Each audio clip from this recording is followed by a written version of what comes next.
This is one of those videos where I'm putting it online just as kind of cloud storage and for my own reference. Pretty much everything I post on YouTube is for that reason. It's just so I can store something that I want to look at later, or I might want to show a friend in real life. I don't really put stuff on YouTube with the intent of it getting many views or anything like that. It's kind of like free cloud storage, basically. But this is something that I occasionally get asked about. I'll get like an email notification, maybe like every couple of weeks, of someone asking me about it. It is a ocean jar that I made a few months ago. The basic idea is that I took a empty water bottle that I had drank all the water out of, and I submerged it underwater in the Pacific Ocean off of California, and I filled it to the brim. I closed it. I took some dry sand from the beach. Dry sand because I was wary that the wet sand could have something in it that would grow big, like a clam or a sand crab, and I didn't want to risk that because I don't think that this would be able to support anything bigger than what you can kind of barely see with your naked eye. And then I took this rock from the water, and the rock had kind of little things on it, but it didn't have anything that was large or recognizable as something that would become large. It just had like this little colony of little black dot things on it. And then this red and green algae that you can see. So this is actually a piece of granite, and it is kind of eggshell white colored. And all of that color on top of the granite is algae. So I put it all together in this. I have this light on a timer, and I cover the top, and then I wanted to see what would happen.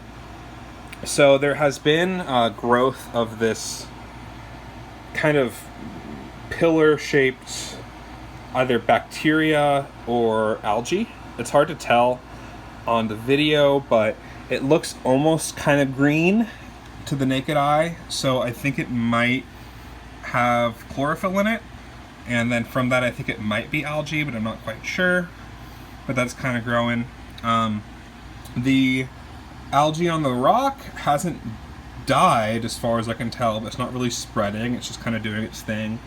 And then the sand is kind of clumped up because this stuff, this kind of algae, bacteria, whatever it is, before it grew into those columns, it was just growing on the sand, and it kind of stuck to the sand. So when I would still kind of swirl this thing around a bit just to, you know, move the sand around, it started clumping. So I stopped, but even after stopping, there will be bubbles that form in the sand, and as the bubble rises, it moves the sand that's kind of stuck together closer together, and then when the bubble goes away, you still have that kind of mound. In terms of things in here, besides whatever that bacteria, algae stuff is, there are a lot of what I think are copepods. I'm not sure. Copepods being a type of zooplankton, zooplankton being things that drift with the current and eat other things. And generally, when you think of a zooplankton, you think of something that is very small. So these are kind of, it's a little hard to get it on the camera, but they are these little speck-looking things that move around in these kind of jerky sort of movements. There was a time that I took water from the same beach, and I used it with some distilled water to make a brackish tank that I kept some stuff in. And there were these little fleck-sized things in there that look a lot like these ones. But when I looked at them under a microscope that I got from a thrift store, they were copepods. So my assumption is they're copepods. And then in terms of the kind of cycle going on in here, I am hoping that the bacteria is photosynthesizing, or I guess I'm hoping that it's not bacteria, I'm hoping that it's algae. The algae on the rock seems to be healthy. It hasn't died or anything as far as I can tell. It is kind of starting to get covered by the little pillars. And otherwise, I mean, the temperature in here, it ranges from maybe 70 to like 90, and everything in here is doing fine. But, you know, it's little tiny, almost microscopic things in here. There's not really like a there isn't really like an ethics concern as far as like if the water overheats, because there isn't really anything in here with a brain or any sort of sense of consciousness or experience. They're just little robotic little flex motoring around.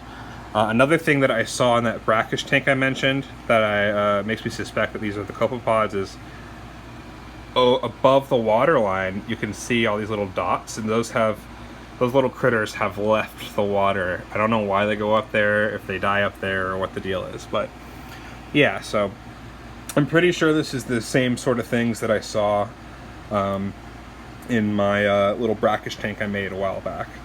But it's pretty neat, and around Christmas time is when all these people on Reddit, they put the remind me prompt in the comments, where you get a reminder emailed to you on a certain date.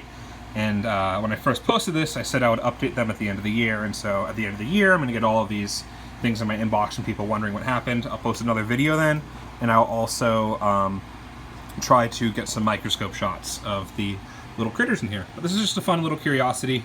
It's not very impressive. It takes 0 time. It just sits here. I don't have to do anything. Like, all I have to do is just allow it to take up this little bit of space here. Lights on a timer. Like, I really don't have to do anything. But that's the update. And again, this is mostly for me, so I can look back at it. If you watched this all the way through, I'm glad it was interesting to you. And that's the video.